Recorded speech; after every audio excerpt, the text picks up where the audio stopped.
Bon, dis-moi. Entrez. Salut tout le monde. Salut. Et pour fêter ça, j'ai ramené des Betteraves.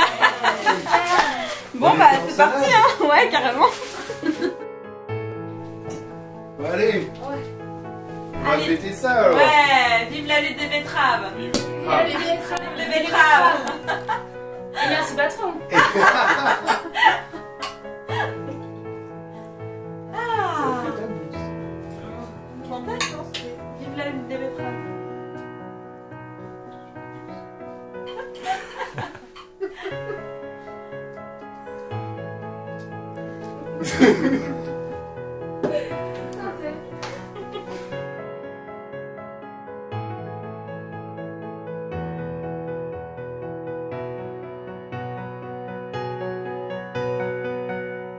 Ce jour-là, comme tous les ans depuis 30 ans, nous fêtions la lutte des betteraves. C'était un jour important et comme nous l'avions instauré depuis le début des événements, chacun notre tour, nous avions en charge de raconter l'histoire. Notre histoire, pour se souvenir, se transmettre oralement de ce qui faisait qu'aujourd'hui, nous étions réunis et avions évité de peu de tomber dans une barbarie sans fin. Ce soir-là, entouré de mes amis, camarades et compagnons de lutte et de vie, c'était à moi de raconter cette histoire, celle de la lutte des betteraves. Et comme ma mère, ses amis et plein d'autres l'avaient fait avant moi, j'ai commencé par raconter la journée du 12 mars 2016, le jour du réveil des betteraves à Amiens, dans le nord de la France.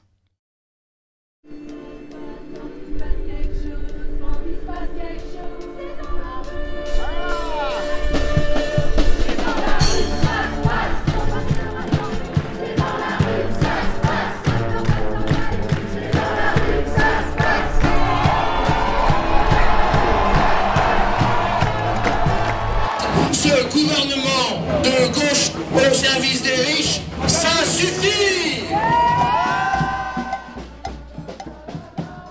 On aurait dit une manif comme les autres, mais à mieux y regarder, elle était différente. Elle mêlait plein de monde, qui d'habitude ne se parlait pas et qui cette fois luttaient ensemble. Des militants syndicaux, des écolos radicaux, des intellos, des militants associatifs et même quelques libertaires. Elle mêlait aussi des formes d'action qu'on n'avait pas l'habitude de voir ensemble. Le défilé syndical traditionnel, la déambulation festive avec fanfare, le théâtre de rue, la musique, le village militant, les prises de parole formelles, le barbouillage de lieux de pouvoir. La différence avec les autres manifs était peu visible, un peu comme une étincelle.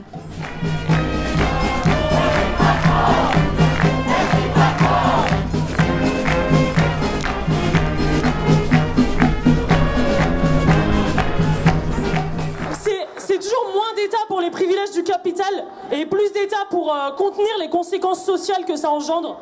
Donc trop c'est trop. Je ne suis pas contre le travail, mais pas corvéable ni esclave.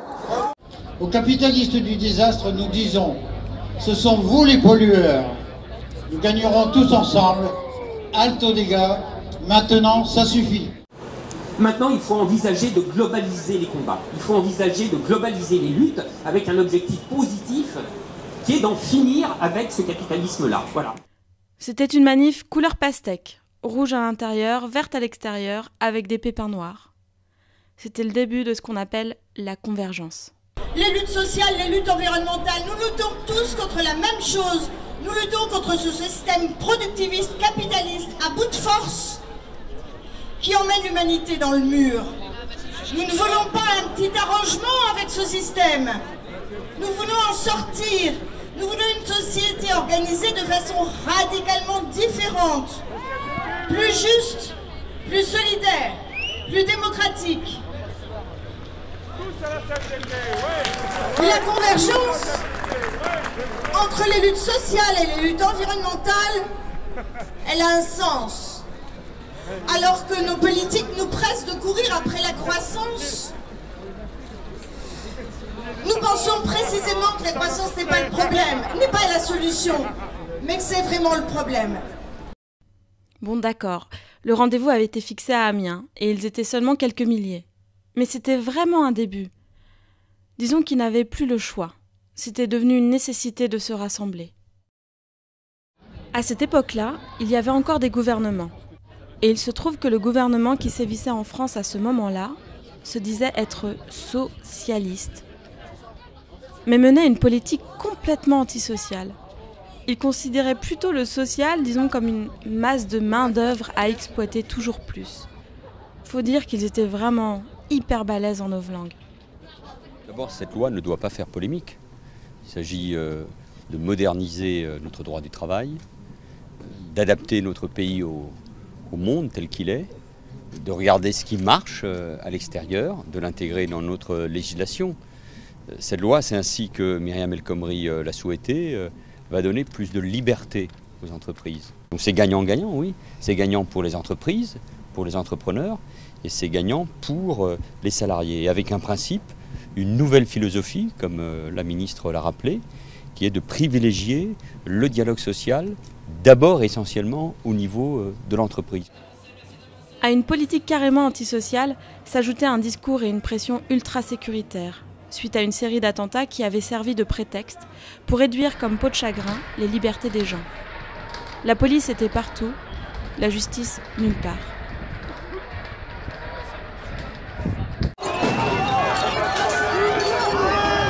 Et je ne vous parle pas de l'état de la planète, qui commençait sérieusement à se dérégler. C'était carrément le bordel. Il y avait des guerres partout à cause du pétrole et des catastrophes naturelles de plus en plus violentes, poussant des milliers de personnes, que dis-je, des millions, à fuir leur pays. Le début de la catastrophe qui nous est tombée sur la gueule quelque temps après.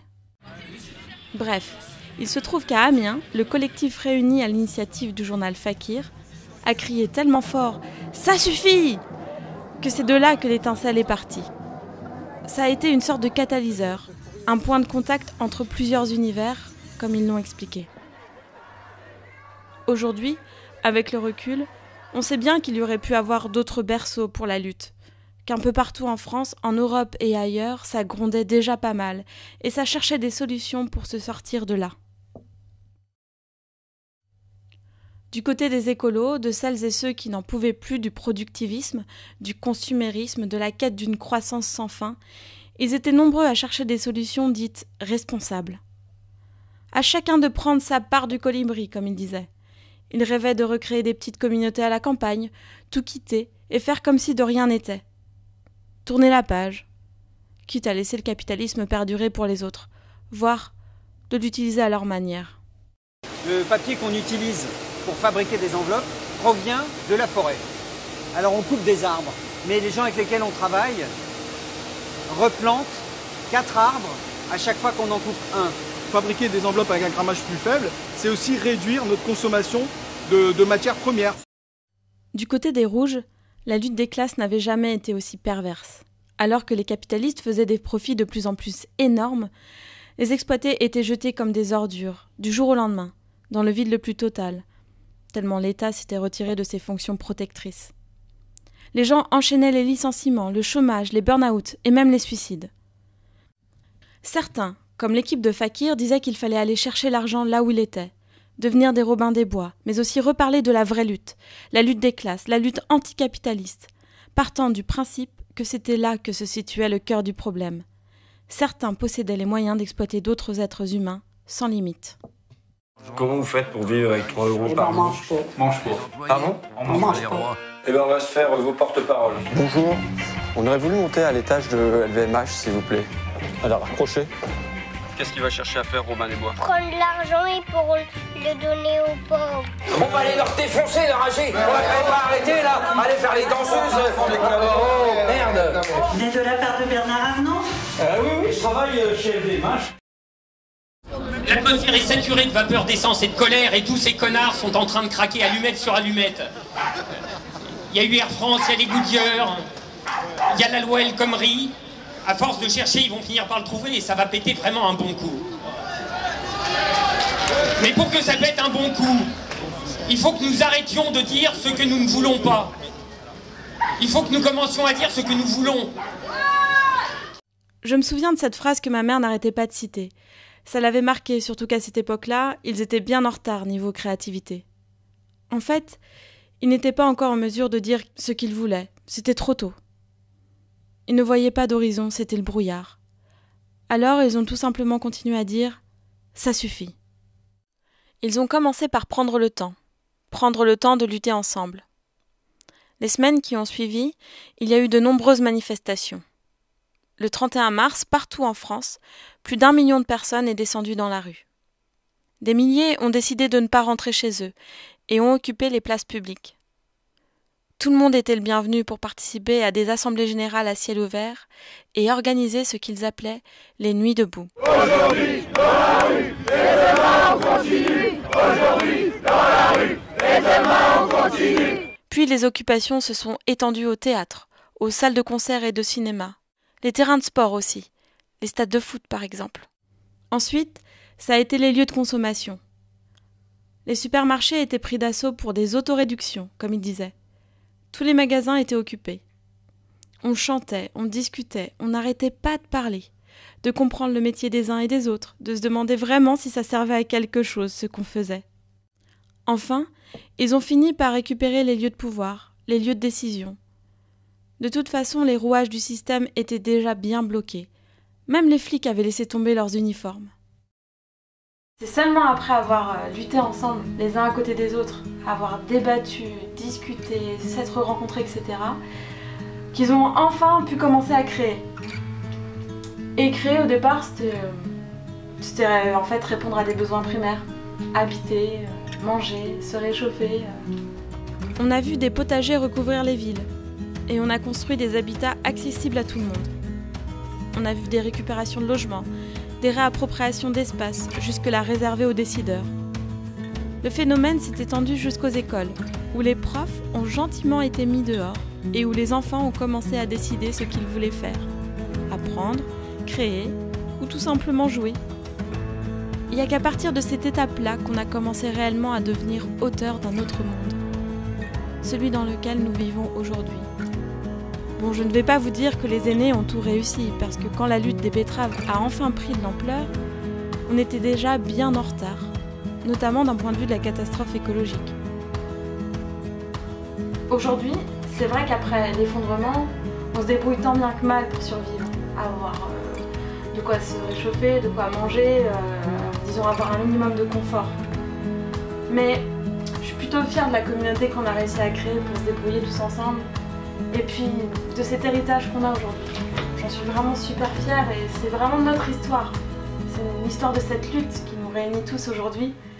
L'histoire de la lutte des betteraves, quoi.